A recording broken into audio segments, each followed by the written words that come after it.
Hey everybody, welcome back to the channel. So this week what we're doing is the Blacker House chandelier. That's called the Blacker House Library Chandelier. Really cool piece. Got a lot of different stuff going on in it. We've got some inlaid teak here on the bottom of the top part. Got our ebony plugs in the posts where our art glass is going to go. More ebony plugs. Breadboard ends on it with some different elevations. So kind of in the traditional Greene and Greene style, there's some different elevations here. You see the breadboard end matches that, goes from thinner to thicker in the middle, thinner to thicker in the middle, but still the breadboard's thicker than the other parts of the top. Real cool design elements, things that grab your eye and make you look at the different parts of the light. We've got the ceiling plate here. So this is the main part that goes up on the ceiling. You've got your leather straps that pass through these slots here. And then on the light here, we've got our parts that the leather straps go through as well. So leather straps feed through there, then go up through our top piece. So really cool piece. Some of the stuff I didn't film. We got a new camera working out some bugs and some other stuff. But we start with the top here, where I'm starting to get the breadboard ends on, and then we'll take it there through the completion of the light. But check it out. Glad you're here. Hit that like, subscribe, and notification button, and see you at the end of the video.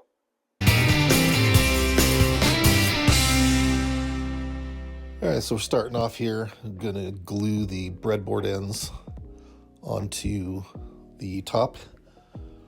So you got multiple domino holes there because I was centering it in the piece. So that's why there's some of those extra ones there. But you've got the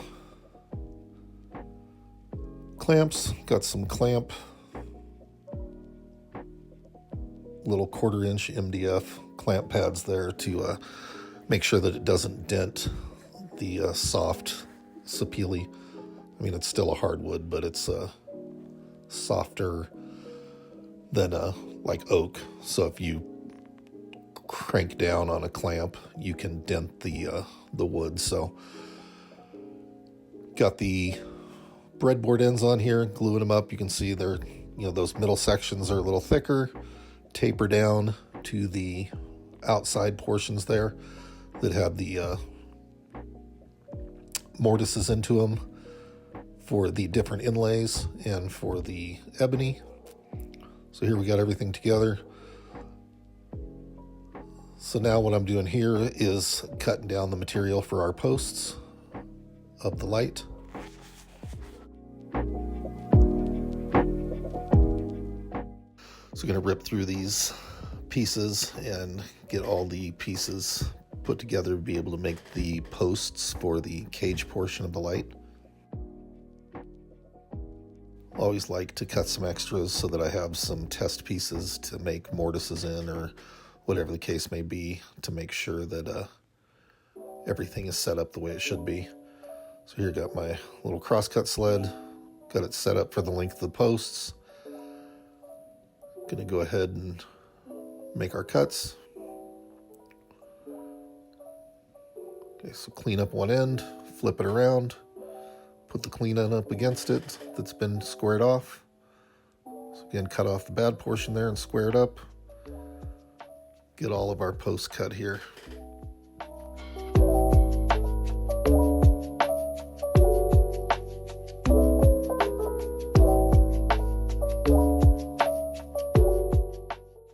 So here I'm cutting the pieces for the rails. So this is going to be our top rails and bottom rails. These are scrap pieces. That little notch in them, it doesn't have anything to do with the light. These are just the pieces that I'm cutting to width for the rails. They're going to be shorter than that, so that section that you see that's notched out of them there is going to go away. So here we're getting ready for the rails. The rails on this one don't have any cloud lift or any designs in them. They're just square. So coming through, ripping some more pieces. Again, like I said, like to have some extras around just to make sure that when we go to make the posts or rails or whatever the case may be, putting tenons on stuff, that I've got plenty of extra pieces, because invariably you're going to mess something up. So here's with those rails, I'm putting in the rabbet for the glass pocket. So I'm going to go through and cut all of one side of them. So it has a 1/4 inch lip that the glass goes up against. So the fence there is set for a 1/4 inch. So just showed it right there. So we run all these through this way.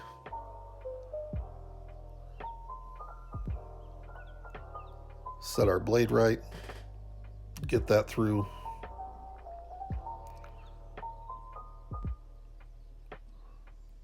Then all we did was flip it the other way, cut the rest of them off, and there you can see the rabbet in it. So what I'm doing here is putting the tenon in the ends of these pieces, because we're going to be doing mortise and tenon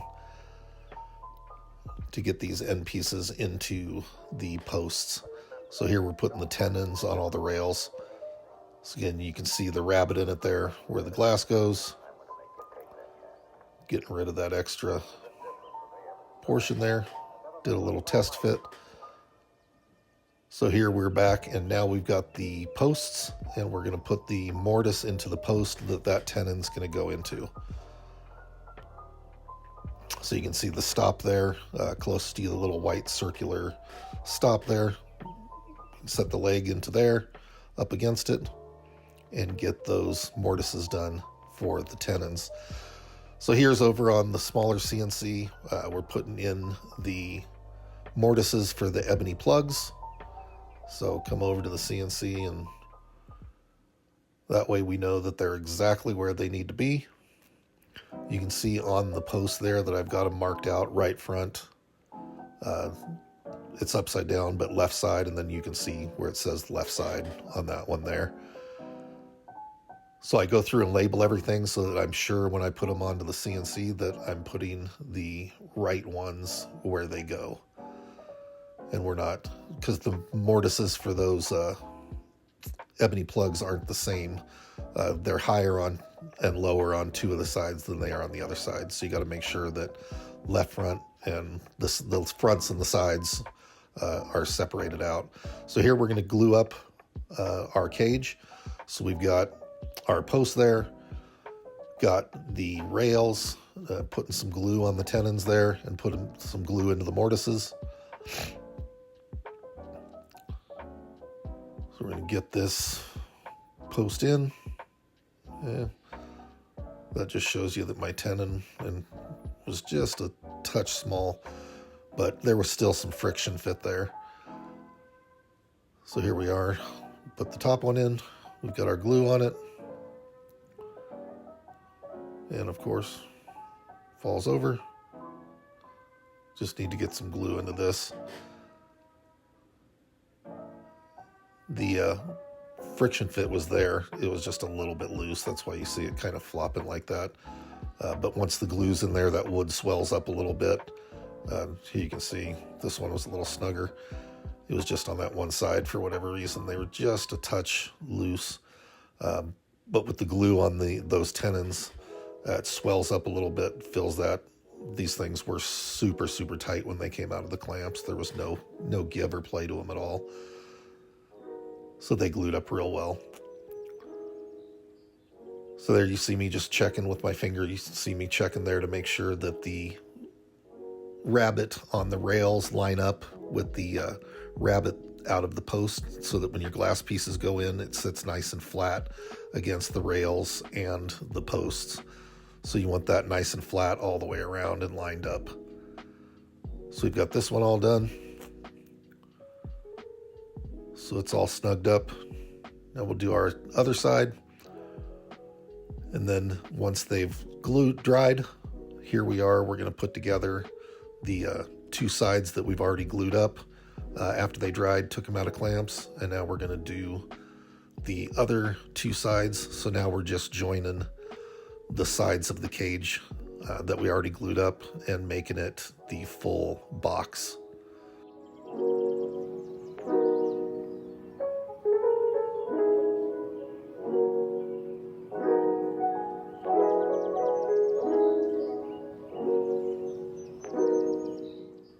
again, get the glue on there. And you don't need tons and tons of glue where you're getting squeeze out all over the place. I just put a little bit on the tenon. I put some more in the mortise because when you push the leg in, it's going to push the glue in the mortise down. But if you put too much on the tenon, when you push the tenon into place, it's going to push that glue along that tenon, then it's going to squeeze out of your joint. And you don't need all of that squeeze out, especially on stuff like this where you have tight corners. It can be hard to clean that all up and get it all out.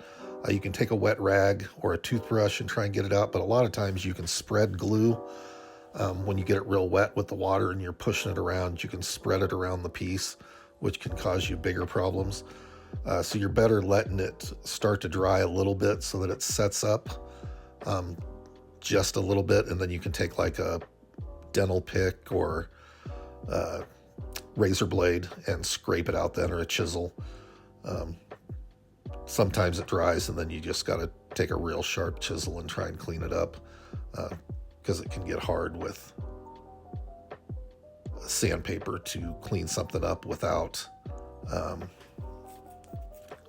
damaging your wood or altering your piece, having a part that's sanded down too much and it shows like a hump or a shallow spot because you were trying to sand out some glue and then you end up going a little too deep. So that's just one of those things to be careful of, not putting too much glue so that you don't have too much squeeze out.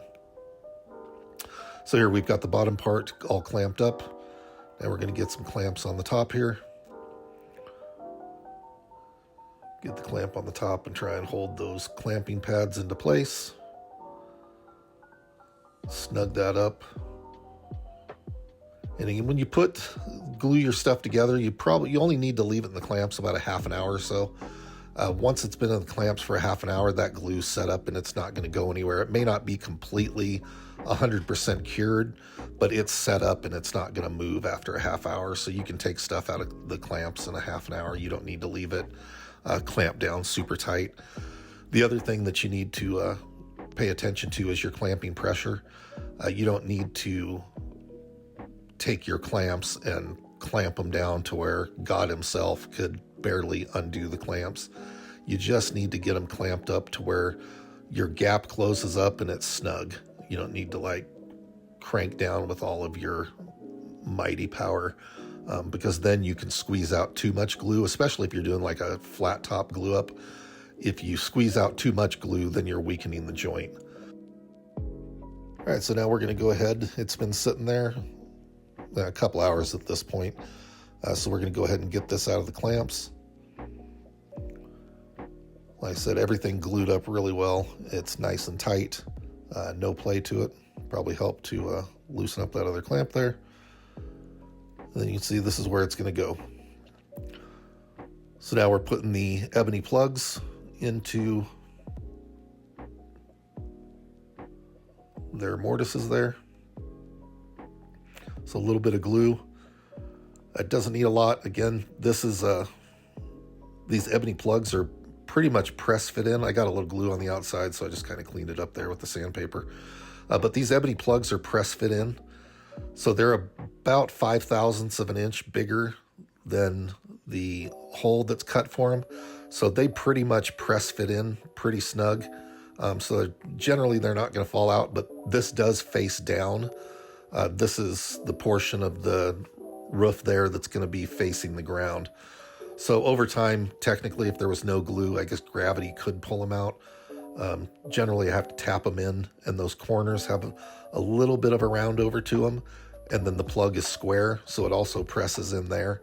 So they fit pretty snug, but a little bit of glue here isn't a bad idea, especially when it's facing down the ground and it's going to have gravity pulling on it nonstop. So they just used the chisel. I had a little glue squeeze out there that I didn't see.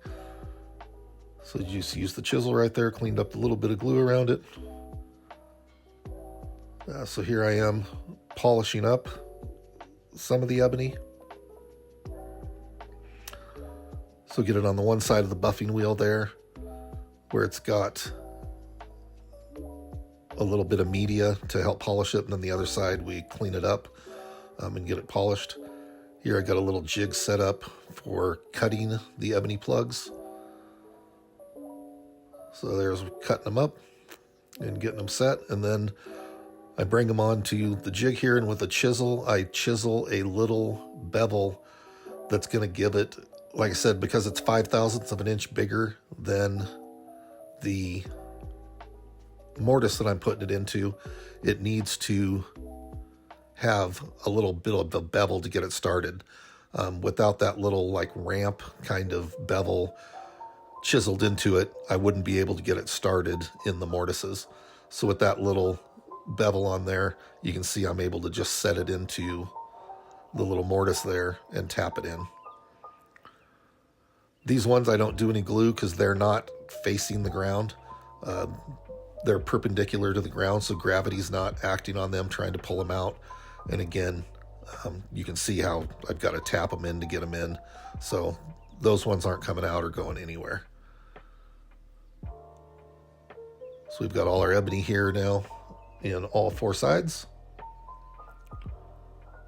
And we need to get the cage here. Oh, that was only 3 sides, my bad. Now this should be the 4th side. So we've got all our ebony where it goes. You can see I tap it down. It takes a little bit of practice. There's been over time, there was a bunch of them that I had to drill out and then put a new one in because I over tapped it and tapped it in too far. So you want those ebony plugs just a little bit proud of the surface. They're supposed to sit up a little bit so that when you run your finger over it, you can feel them. And if you go too deep, especially with the little bit of a round over that's on each of them, if you go too deep, the gap between the ebony and the side of the mortise shows. So you only want them tapped in to where they're about a 32nd of an inch above the surface. So once you've done enough of them, you get used to how hard you have to tap and then where you stop. And you can see I'm constantly running my finger over it there to see where it's at and make sure that it's where I want it to be. So I'll tap, run my finger over it, tap a little more just to get it right where I want it to be. So here are the breadboard ends, the ebony that goes in the breadboard ends. So you can see the sandpapers there. Those are what I use to sand and polish up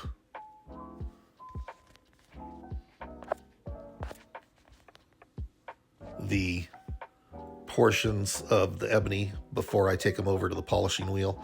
So I got 2 grits of sandpaper there.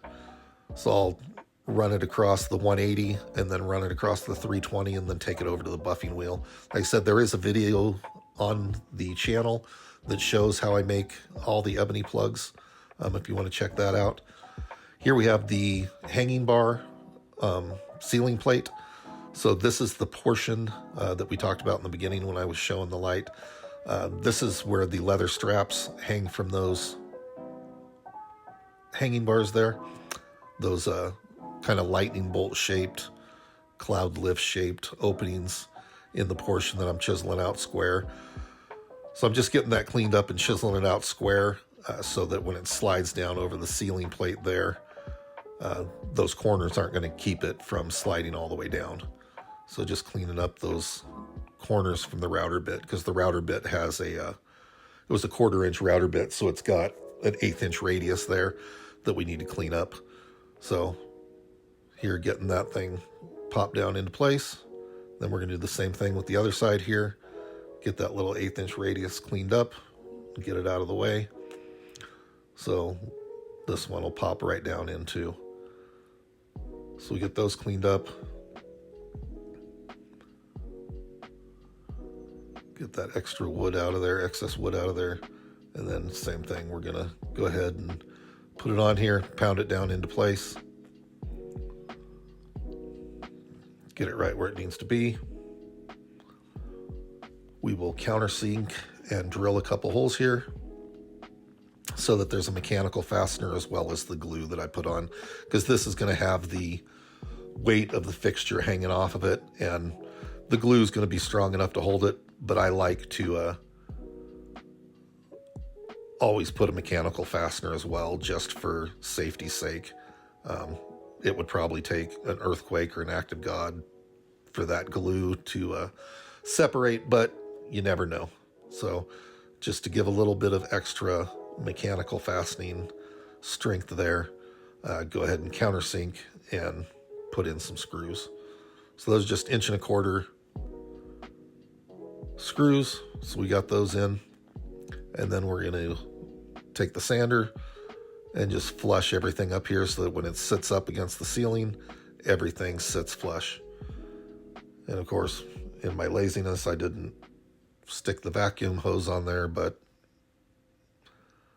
generally the vacuum hose should be on there to be sucking up that dust. So forgive my laziness there with that. So here, just taking a piece of 180 and just kind of softening those corners so that when you run your hand over them, there's nothing sharp there that's gonna, be sharp up against your skin or your finger. Don't want anything giving the homeowner or the customer a splinter when they go to hang the light.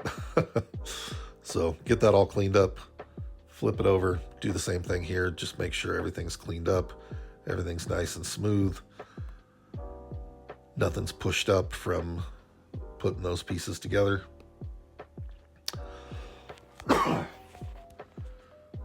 So here's the hanging bars for the top. And again, this is where the leather straps go through to connect the light to that ceiling plate. So here I'm just using a little 23 gauge pin to set those in place. See, from the other side here, I already pre-drilled the holes. So again, come back to the other side, and I'm going to use mechanical fasteners here to screw those on. That little spark you saw there at the beginning when the sander hit it was the head of one of those little 23 gauge pins.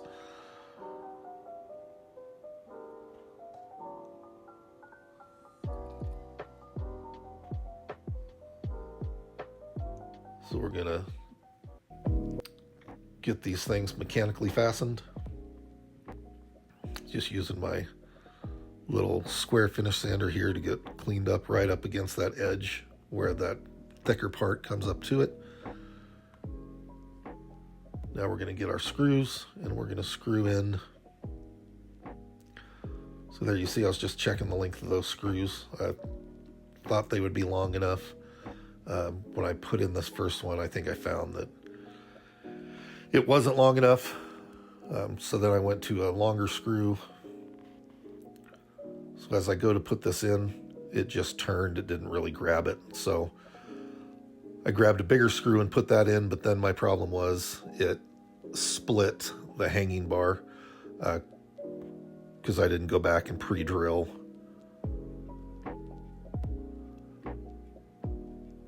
So you can see there, you can kind of see where I split it.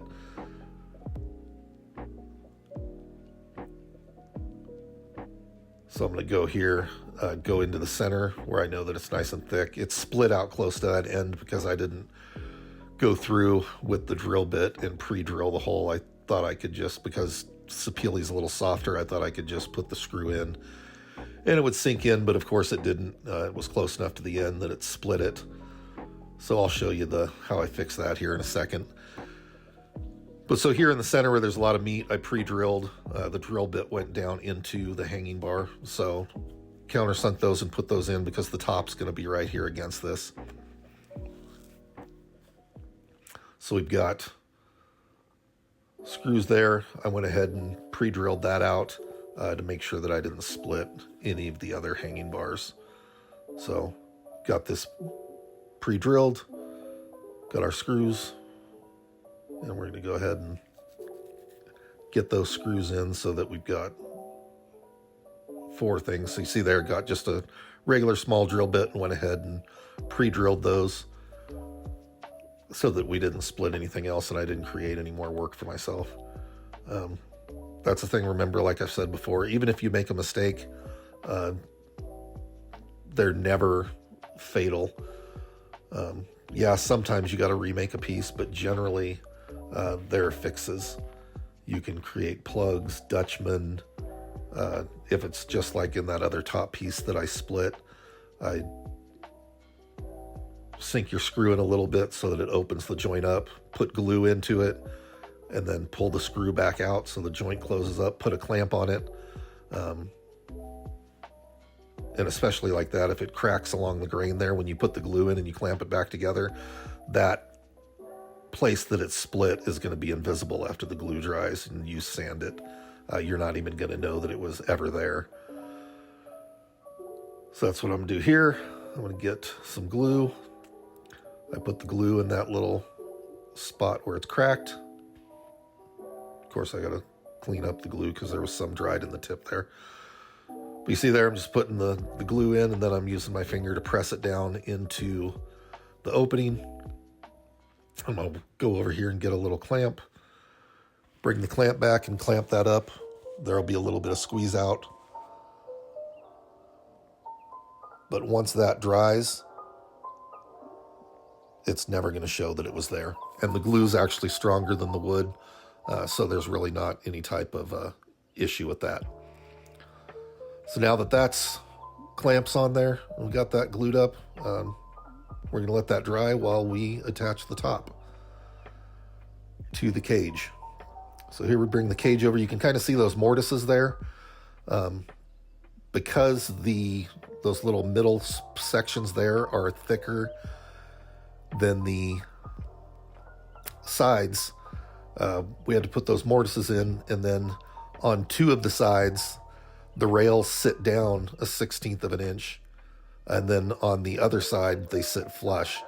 So you can see there, the posts drop down into those little mortises that are made into the top there, and then the rails line up with the portion of the top that they're on. So that was just something when I did the rails there, I had to make sure that the rail sat down on those two outside edges so that I would be able to get them flush and have everything line up.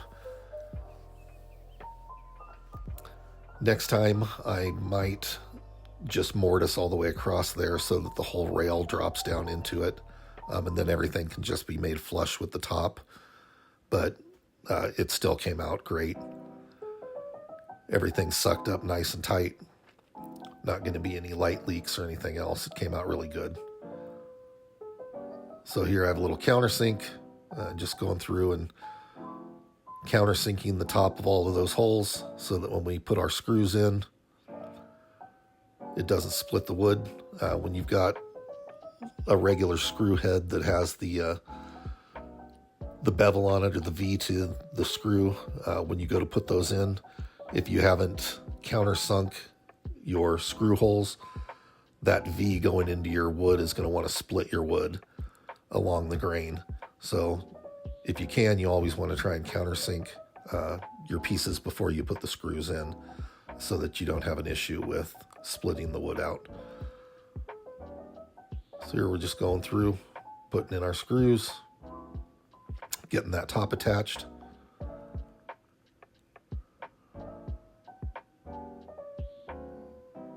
I think my corner post wasn't sitting down quite tight enough there, so pushed it down, then got the screw back in. It was giving me a little bit of a hassle until I gave it a little tap and got it to sit down flush.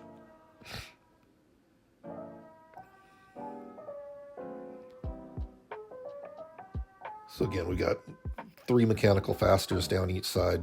This is never going to come out or go anywhere. We've got our art glass is going to be on the sides there and in the bottom.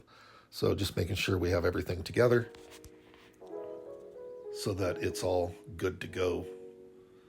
So again, countersink this side here. Get everything countersunk and set up so that we can put the screws in.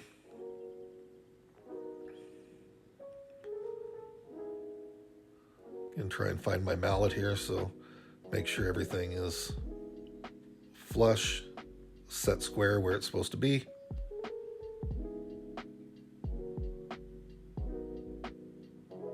Everything looks good.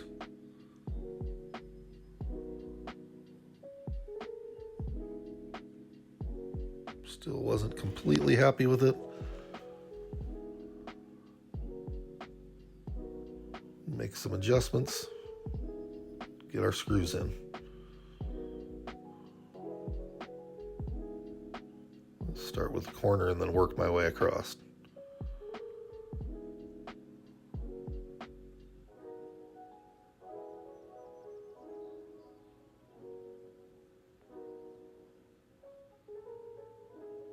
Getting everything nice and snug. Get that center screw back in now.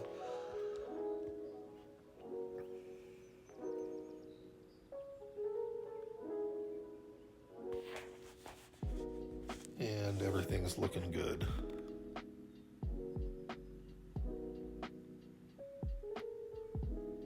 Last screw.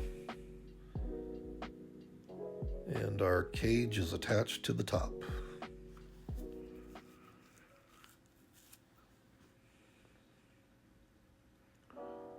Again, just going around double checking everything, making sure everything's snug and good. Here I am putting the color on it. So I'm using Rubio Monocoat, the mahogany color. And I know this is just supposed to be a single coat. Gives a real flat finish. There's not a ton of sheen to it. So the client wanted a little bit of sheen, so you'll see at the end, this ends up getting sprayed also with a coat of lacquer. So to coat over the Rubio Monocoat, because it's an oil-based finish, in between, it's primed with a coat of shellac, and then it's sprayed with the lacquer afterwards with a matte finish to give it just a little bit of sheen. But this is the color. Like I said, Rubio Monocoat, mahogany. It's a beautiful color, especially on mahogany, or sapele as the case may be. But it's a beautiful finish. I prefer the look of just natural wood. So generally on furniture and stuff, when I use the Rubio Monocoat, I don't put any other clear finish. They have a sheen enhancer that you can use as well that will bring up the sheen just a little bit. So you can do that. But I generally like the look of a flat finish with what the Rubio Monocoat gives you. It's a real flat finish that just looks like natural wood, a natural wood oil finish. You can do a couple coats to build your sheen a little bit, like I said, but after one coat, that's really all you need. With this monocoat, it's pretty much water resistant, heat resistant. It's really a good finish. It's used, originally it was used as a flooring finish. That's what it originally came out as. So they finish wood floors in this, and it's real durable finish. And it goes a long way. On these smaller portions like this, it's not as easy to use a squeegee and push it around like it is on like a floor or a big flat tabletop where you can use a squeegee and push it around. So that's why I'm just pouring it on and using the rag to spread it. On bigger surfaces, I have a rubber squeegee that you can pour some and just work it around the flat surface, and it spreads out and goes a real long way. It's not cheap, but it's a good durable finish that lasts a long time. Easy to use as well.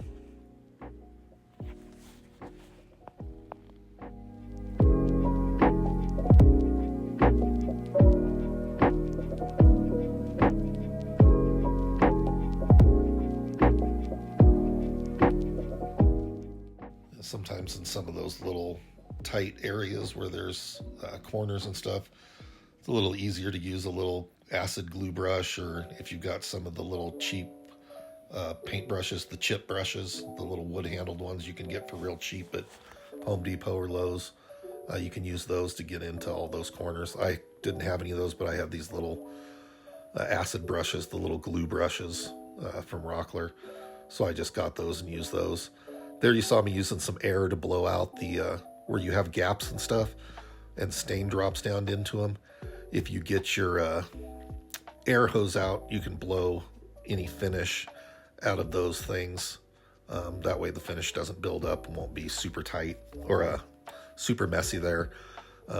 It doesn't affect anything else, or it won't drip out later and leave you something that you've got to try and clean. So you use your air, blow out your corners, any of the areas where finish could build up and it's hard to get a rag into to clean the finish out.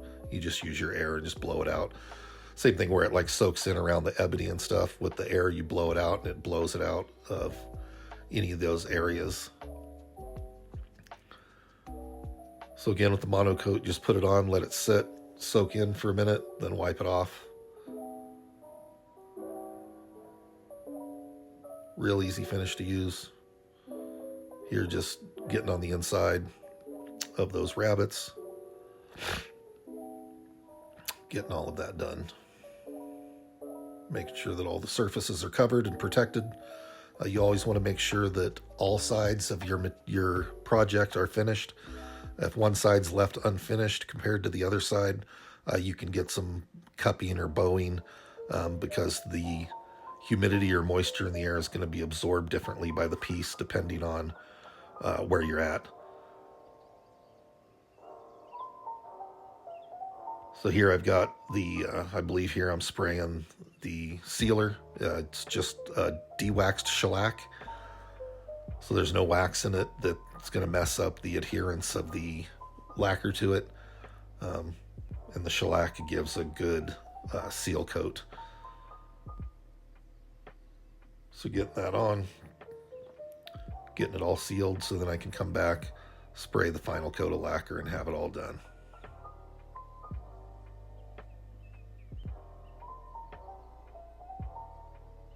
And yes, I'm lazy and not wearing a mask, but that's on me.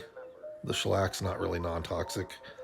And I've got overhead fans going that are sucking the air out.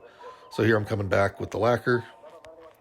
This is after I've done a sanding with 320 sandpaper and then some steel wool. Here you can see I got the teak inlays into the piece.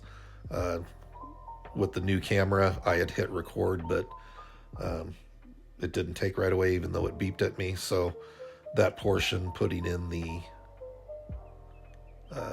teak inlays there in the side, didn't get filmed, but maybe in the future we'll do that. But you saw the inlays before. Use the CNC to cut out the pieces that drop into the inlays, and there you have it. So here we're just getting the final coat sprayed on the light so that it has that sheen that the client wants.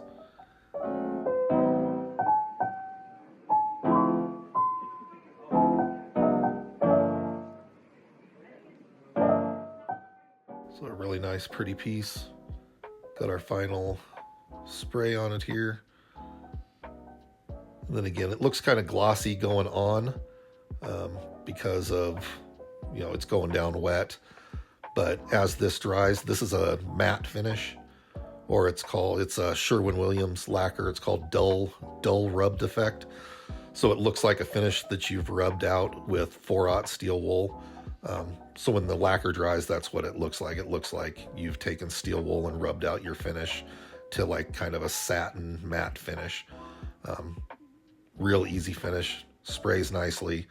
It doesn't take a lot of work. And then if you do have to kind of touch up an area and buff it out with steel wool a little bit, all of it blends together pretty nicely. So it's a nice finish to use. Really like spraying lacquer. It's easy to spray. It goes down nicely, and it's easy to repair if something goes wrong or happens. And then you can, like I said, you can always rub it out to a higher sheen if you want. Or with the steel wool, you know, you can rub it out to a matte finish or a satin finish.